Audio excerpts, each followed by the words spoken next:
Spoiler alert, I have COVID, but also still really wanted to make a video for y'all, since it's been a while, so apologies for that break and for sounding like a sleep-deprived zombie this entire video. I hope you guys are still able to enjoy it, though. Thursday Night Football, an infamous set of games recently, whether it's because they've been absolutely atrocious, or just full of pure chaos.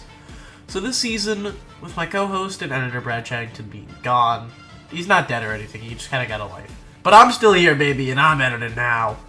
I wanted to focus on every week's Thursday Night Football game. And oh god, am I gonna regret this. But without both teams being having to deal with a lack of rest, this was a solid game. Before we jump into the game, let's introduce the teams. The Ravens are hungry. This team had to listen to sports analysts and fans whose best talent is drinking beer on Sunday make fun of them for an entire offseason after they didn't run the ball in the AFC Championship, and it's safe to say they were pretty pissed. So pissed they signed a member of royalty. King Henry. This is frankly just a match made in heaven. Derrick Henry's an elite running back. His main problems have been a horrendous offensive line and the fact his quarterback was Ryan goddamn Tannehill. Now, he has a very solid offensive line and a two-time MVP quarterback. The Ravens were also able to have an elite run game with Gus Edwards last year, and no disrespect to that man, but I think I speak for every linebacker in the NFL when I say a backfield of Lamar Jackson and King Henry probably caused them to want to pull a Luke Kuechly. This team had one of the league's best defenses, but did lose their defensive coordinator, Mike Macdonald, who now is in Seattle, trying desperately to revive the career of Tariq Woolen. They have an elite tight end in Mark Andrews and a good second-year receiver in Zay Flowers, but this team's going to have to be more than great to beat their opponents. The quest for the three-peat begins after a short thunderstorm caused a delay. The Chiefs are coming off of another Super Bowl victory and are hungry for more. They added Hollywood Brown. Never mind, I lied. He'll be back later, but for now, all eyes are on Xavier Worthy.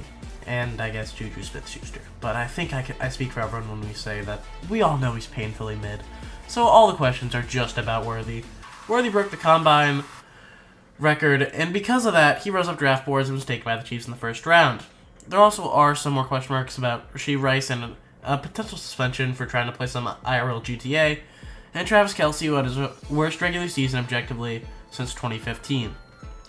Defense also had some question marks as L'Jarius Sneed was traded to the Titans for half a bag of potato chips. But does any of this really matter when they have Patrick Mahomes as their quarterback?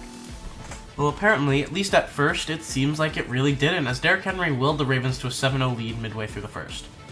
But this is the Chiefs, so they're not going to let someone stomp into their territory and then just lay down and die. All it took was Xavier Worthy being let out of the bag so the game could be tied after a crazy touchdown rush. The rest of the first had only 2 punts, but the second quarter opened with Lamar Jackson taking the Cam Newton comparisons way too close to heart, as Chris Jones was able to strip sack him and the Chiefs gained possession. But luckily for the sake of all non-Chiefs fans, Juju Smith-Schuster is indeed mid and is unable to hold on to the ball on a third down. The Chiefs are able to take the lead off the leg of women's rights activist Harrison Butker. Nelson Aguilar.exe stops working when he walks past the man he's supposed to block during a screen pass on 4th and 3, resulting in a turnover on downs. Yeah, that was ugly, I'm not gonna lie. That's the kind of stuff that gets you killed by high school coaches. I don't even know what John Harbaugh said to that man after that. Chiefs are then able to increase their lead with another field goal, thanks to some Holmes magic. And that great field position caused by, Nelson Aguilar being ass. The Ravens are then able to drive down the field, and Justin Tucker makes it a 3-point game. Wait, he missed? Christ, we're less than halfway into the opener of the season, and hell is already starting to freeze over. But in just a big of a plot twist, Mahomes immediately throws an interception, which gives the Ravens another shot to take the lead heading into the half. Still, they run out of time and are forced to make it a field goal game as Justin Tucker is able to thaw hell out by kicking the ball through the upright. But now, even with all this momentum, the Chiefs instantly drive down the field and Isaiah Pacheco scores a touchdown to give the Chiefs a 10-point lead. Surely the Ravens will answer with some points. Yeah, no. But if it's anything, the Chiefs also falter and are able to score some more points. And you know how I mentioned the Ravens had an elite tight end, Mark Andrews? Well, I lied. Apparently he's just a left tackle and all his talent was transferred into a different elite tight end now, Isaiah Likely, who Jackson's able to connect with for a massive score. But once again, all the momentum is yanked away as Mahomes connects to Xavier Worthy for his second score of the night for just another massive touchdown. As the entire NFL world stares daggers into the Bills for gifting the Chiefs another elite player, the Ravens are able to keep it a game as they score another field goal. Eventually, the Ravens will be able to get the ball back with less than 2 minutes and 0 timeouts remaining.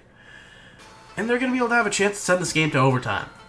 They're able to drive down the field, and Rashad Bateman's able to make a huge grab that puts him in the red zone. Then, with Isaiah Likely being wide open, Jackson chucks up such an atrocious arm punt, it would probably make Carson Wentz blush.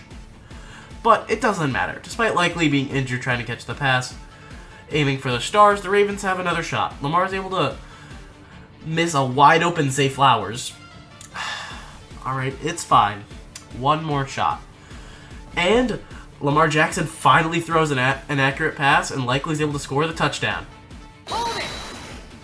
Oh my god, Likely's toe was on the line. In an homage to Kevin Durant, the Ravens lose a game in an absolute meltdown in the red zone by the length of a toe. This game is actually a lot better than I expected it to be, and overall, this is probably going to be one of the better Thursday Night Football games I cover this season. Now, if you excuse me, my fat ass needs to sit down and prepare for the rest of week 1.